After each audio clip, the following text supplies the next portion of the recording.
And I don't want to move off of Keefe because I think the goal scoring thing matters in context with Keefe, Jeff. That's why I want to bring it up. Totally. Because your tweet on this is great.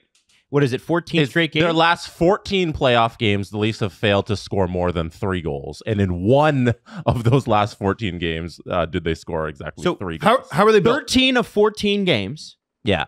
13 of the last 14 games, the Leafs have got 2 goals or less. Yes. In the playoffs. Yes. Playoff games. Yeah. How many forwards do the Leafs have making double-digit next season? 4. I've asked this before. I'll ask it again. What do you mean they can't score? What do you mean? What? You have a $10.9 million winger, an $11 million center, an $11.5 million winger, and the highest paid player in the National Hockey League, who's also the best goal scorer in the National Hockey League. What do you mean? You can't score. William Nylander didn't play until Game 4. He led the team in goals with 3. What do you mean you can't score? Matthews only had 1. He obviously was sick and missed time, and he assisted on the Leafs' only goal they had in the damn Game 7. He led the team in scoring with, I think, 4 points. 4 points in 5 games. Kill me now, immediately, please. He only had 1 goal, but he was limited. Marner and Tavares combined for 2. Marner and Tavares. We won't go that route yet. No, I know, but like, save that bullet. The Leafs can't score, but that's it. That is the number one argument for breaking up the core. I wouldn't care if they all had 10 points in 7 games. If they all had spectacular 7-game series, I would still blow it up. I would still blow that up because the damn team that's built around these scoring players cannot score when it matters. Are you kidding? What are we still doing here, bro? Get it over with. Enough. It's over. Stop. Oh, I like this guy. I have his jersey. Fuck it. Get a new one. Jeez, it's over. Or They just leave it can't blank. do it. Leave it blank. Get your own name on it. Matthews and Nylander will be here for a long time. Do whatever.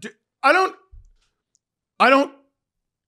Whoever you want to move off of the core, your idea for how this team improves going forward cannot not involve the core being blown up. It can't. What are we doing here? So, are you kidding? Playoff points, by the way, you're talking about that. Bertuzzi, Domi, and Matthews led the team with 4 points each. And then Willie came in at 3 with Nyes, Marner, Lyubushkin, Riley, all tied at 3 points. So that's the scoring there. But with Keefe, you talked about how he can't get them going, and he sounds like he's out of answers. And the guy, he has all of the horses, and it sounds like he's been hitting his head against the wall, and he can't get them going. I think it's both. I think it's Keefe can't game plan. I think he's been outcoached in every playoff series he's been in, even in the one they won with John Cooper. Like, I feel like Tampa played such a close game there. Dominic Ducharme. He blew a 3-1 series lead to Dominic And I Ducharme. think for Keefe, it definitely sounded like during that press conference, if you just look at the look on his face and the words he's saying, he knows it's over. Well, that's why he was so honest. Exactly. But I think in those moments, you take from those words that there's a man who has been defeated because he has tried everything he can with this group of players. And unfortunately, the way hockey works is you don't get another shot with a completely different group of players. It's time to remove those players as well as the guy who failed to get those players to the promised land. 2021, the Amazon documentary documenting the Leafs Canada season with the Canada division. They were killing everyone. They were running over every team in Canada. First place. But all season long, Keefe was a guy who got it. And he's going to get fired, and a lot of people are going to relish in it, but there is an aspect of he always knew what the problem was. 2021, the Amazon documentary, he's like, we're not scoring playoff style goals. Mm-hmm. We're not scoring playoff style goals. Playoffs come around, the series gets deep, and they do not score playoff-style goals. They don't score any goals, actually, until they're down 2 or 3-0. The next year, there was an emphasis on playoff-style goals. And they took a step, and they lost again. 2023 comes. It's easily the best step in that direction. They were a nightmare team to play in front of the net. They got a lot of greasy goals. This year, in this series especially, against the Boston Bruins, ring around the rosy, pocket full of posy, perimeter, we're out again. But we already know that's not how he wants them to play. They simply won't do it. And like part of... They won't or they can't. Doesn't matter to me. Like, yeah, no, but I think like both things are true there. Yeah. They won't and they don't. I don't think they have the ability to.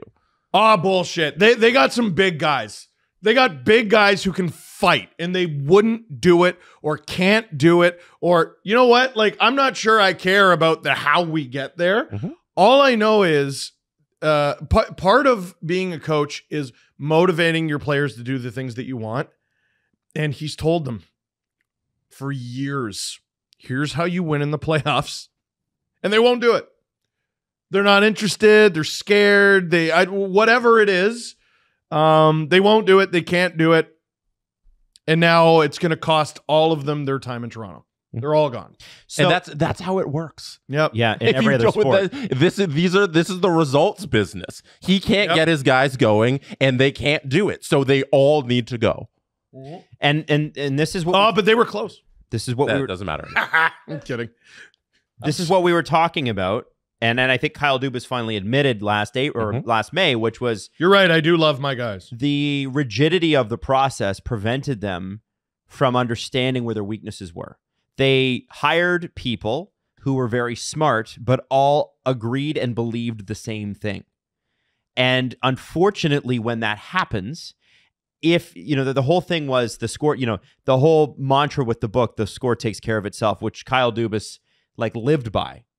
When Kyle Dubas talked about and this is, I think, the most telling quote of his entire career in Toronto, not the we can and we will. When Blake Snell was pulled out of a World Series game, pitching his lights out, and the Tampa Bay Rays went on to lose the game because their backup pitching, their relievers couldn't take care of business. Where have we seen that before, Jays fans? And Kyle Dubas unironically gets up in front of the media and with a straight face says to them, "I would have done the same thing." And hang on to this. I want you to absorb that. I want you to go back and look up Blake Snell. Google Blake Snell pulled from World Series game.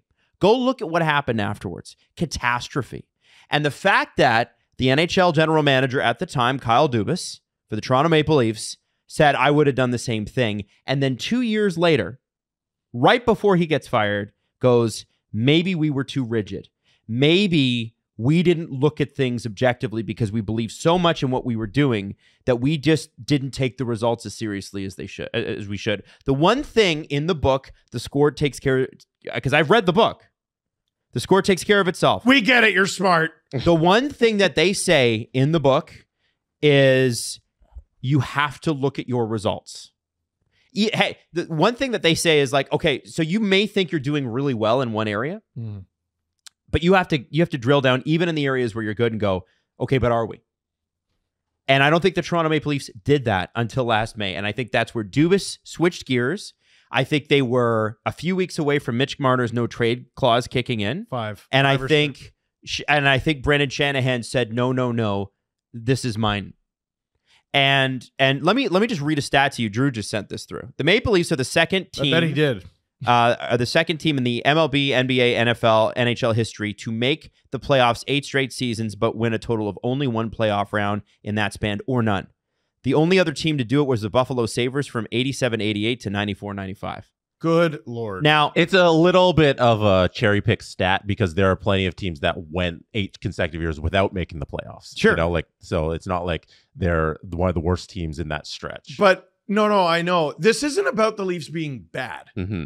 It's about them being bad when it counts. Like, yeah, Right. I tried to talk about this in the LFR. The Leafs were rigid in their system because they were good. They're rigid because what we're doing has made us good, and they lost sight of what makes them great. You need greatness to win the Stanley Cup. And all we've had for years now is a good team.